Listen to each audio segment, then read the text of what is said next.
हरे Krishna, Radhe Radhe. So friends, आज का जो टॉपिक है ये बहुत ही महत्वपूर्ण, गुरुत्वपूर्ण और काफ़ी गंभीर टॉपिक है।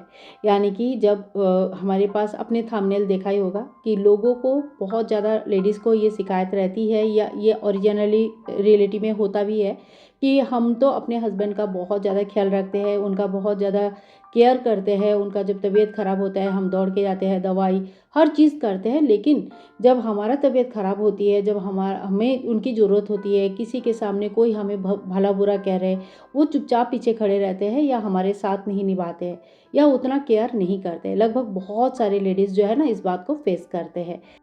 तो अगर आपको ऐसा लगता है या ऐसा है कि हस्बैंड आपका केयर नहीं कर रहे, आपका साथ नहीं निभा रहे उस हिसाब से, ठीक है, तो आपको क्या करना चाहिए। आज इस वीडियो में ना कुछ पॉइंट्स के बारे में हम बात करेंगे। आप लोग ना उस पॉइंट को गौर से सुनिए, चीज़ों को समझिए और फिर देखिए कि कहाँ तक क्या आपकी गलती हो रही है और कहाँ तक क्या सुधारा जा सकता है।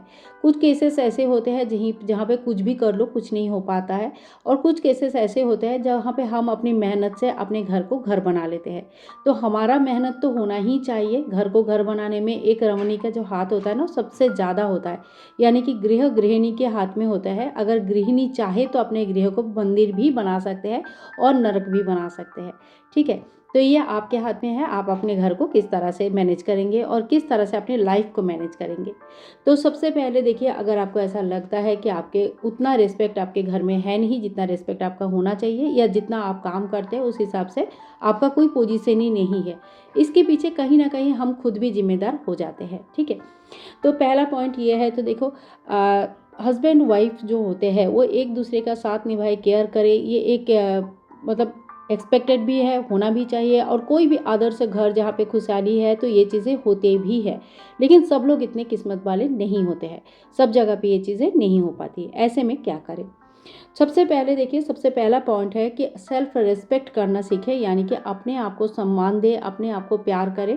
अगर आप खुद को बोलेंगे कि हमसे कुछ नहीं हो पाता है, हम तो घर पे ही रहते हैं, बाकी लोग तो कितना कुछ कर लेते हैं, हमें तो नहीं हो पाता है, हम तो कुछ भी नहीं मैनेज कर पाते हैं, घर भी नहीं, बाहर भी नहीं, ऑफिस भी नहीं, कुछ भी नहीं, तो ऐसे अगर खुद को अंडर एस्टिमेट करेंगे तो लोग आपको सम्मान नहीं करेंगे। तो सबसे पहले अपना एक जगह बनाइए, घर का पूरा घर आपसे चल रहा है, आप खाना बना रहे हो, वो खाना सभी लोग खा रहे हैं, घर साफ सफाई है, घर में आके लोगों को सुकून मिल रहा है, तो ये घर को मैनेज करना कोई छोटी बात नहीं होती है।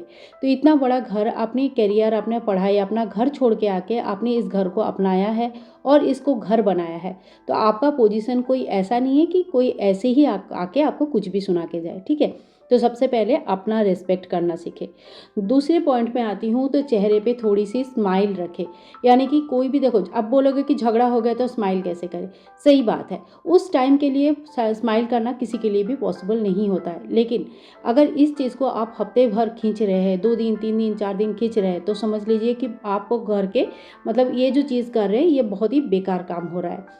झगड़ा हुआ, सुबह हुआ, उस सुबह की झगड़े को शाम तक ख़त्म करें, कोशिश करें। चाहे देखो, फल वाले पेड़ झुक जाते हैं और सूखा पेड़ खड़ा रहता है।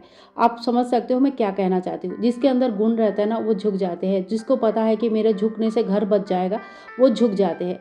और जो सूखा पेड़ होंगे, जिसमें पत्ते नहीं है, फूल नहीं है, फल नहीं है, वो पेड़ खड़ा रहेगा और डट के ऐसे खड़े रहेंगे, कुछ भी नहीं हो पाएगा, ठीक है। तो अपने घर बचाने के लिए जो हमें करना पड़ता है वो हमें करना पड़ता है।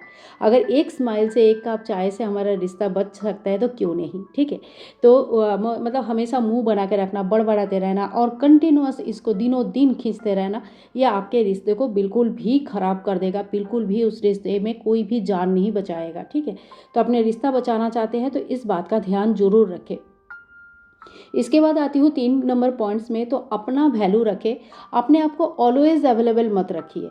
अब इस बात को ध्यान से अगर हम लोग समझना चाहते हैं तो देखिए, ऐसा मान लीजिए कि आपने सारे काम करके अपना जैसे मैं, मान लो मैं यूट्यूब करती हूँ तो मैं अपना सारा काम करके यूट्यूब का एडिटिंग करने बैठी हूँ, ठीक है। अब इस वक्त बोले सुनो जरा, सुनो इधर आ जाना, ये चादर चेंज कर देना, ये कर देना, वो कर देना, ठीक है। तो मैं क्या बोलूँगी कि मेरा थोड़ा सा एडिटिंग बचा है, मैं ये कंप्लीट कर लेती हूँ, फिर मैं आके कर देती हूँ। यानी कि मेरा खुद का भी कुछ काम है जिसका कुछ वैल्यू है और उसमें मुझे टाइम देना है, and you have to understand that. यानी कि अपने वैल्यू, अपने टाइम के वैल्यू समझाइए। ऐसा नहीं कि बुलाया तो मुझे दौड़ के जाना ही है, मेरे पास कोई उपाय नहीं है, मेरा काम कितनी भी इंपॉर्टेंट हो, रोटियाँ जल रही है, चाय गिर रही है, लेकिन मुझे बुलाया तो मुझे दौड़ना ही है। अगर आप ऐसे करोगे तो फिर आप मतलब आप ऑलवेज़ अवेलेबल, और सामने वाले को यही मैसेज पहुंचता है कि ये सिर्फ हमारे लिए ही है और इनकी उपस्थिति ही हमारे लिए है, इनका काम ही है हमारा काम करना। तो ऐसे मैसेज किसी को क्यों देना। अपना वैल्यू करना सीखिए, अपना टाइम का वैल्यू करना सीखिए, ठीक है।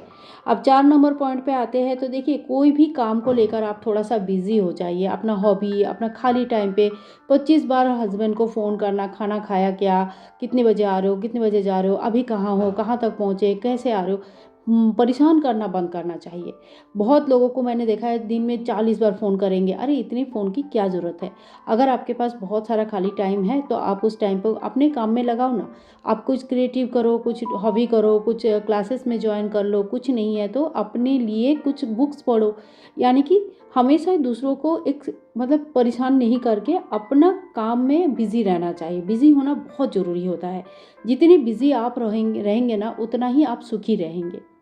नेक्स्ट पॉइंट पे आती हूँ, 5 नंबर पॉइंट्स पे आती हूँ। तो देखिए, हस्बैंड को भी ना थोड़ा सा टाइम दीजिए। अब ये पॉइंट पहला वाला पॉइंट से ही रिलेटेड है, ठीक है। अब मान लो वो ऑफिस का काम कर रहे हैं, मीटिंग में है, आपका 10 बार फ़ोन जा रहा है, या वो घर पे आए हैं, जैसे ही आए हैं, चलो चलो ये काम है, चलो निकलते हैं, ये काम कर लेते हैं। ऐसा नहीं होता है। उनको जब वो घर में आते हैं, अब ऑफिस में क्या हुआ है हमें नहीं पता, ठीक है। ऑफिस में क्या सिचुएशन है, रास्ते में क्या सिचुएशन है, घर में बैठ के ये चीज़ें फील करना संभव नहीं होता है। ट्रैफिक जाम के अंदर आते आते आदमी का दिमाग ख़राब होता है।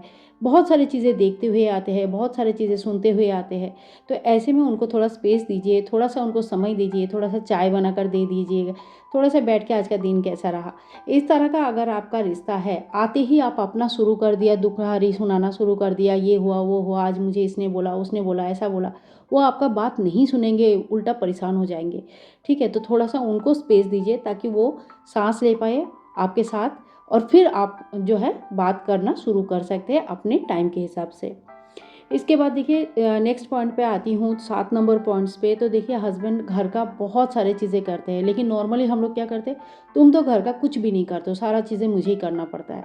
ये जो कॉमन डायलॉग है ना, इस डायलॉग से बाहर निकालिए। देखिए, एक दिन अगर हस्बैंड घर में नहीं रहते हैं, एक दिन से शायद ही समझ में आएगा, शायद एक हफ्ता अगर नहीं रहते हैं, तो आपको समझ में आ जाएगा घर का राशन पानी लाना, बच्चों को स्कूल पहुँचाना, लेके आना, घर का सारे चीज़ें करना, मैनेज करना अकेले इतना संभव नहीं है। बहुत सारे काम हस्बैंड करते हैं, ठीक है।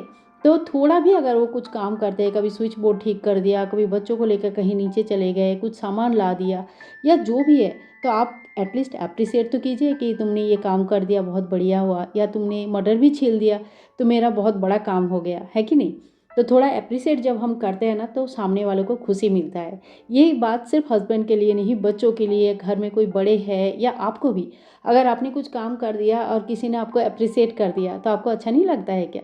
तो इस तरह से थोड़ा सा अगर हम अप्रिसिएट कर देते हैं, तो उसमें हम छोटे थोड़े ही हो जाएंगे, बल्कि और भी मतलब क्या बोलते हैं, दिल के करीब आते हैं कि हाँ, इन्होंने मेरा बात को समझे। मुझे किसी को भी तारीफ़ सुनना अच्छा लगता है, ठीक है।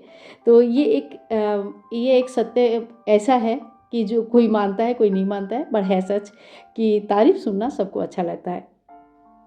नेक्स्ट पॉइंट में आती हूँ, 8 नंबर पॉइंट पे आ जाती हूँ। तो देखिए, एक चीज़ मैं बताती हूँ।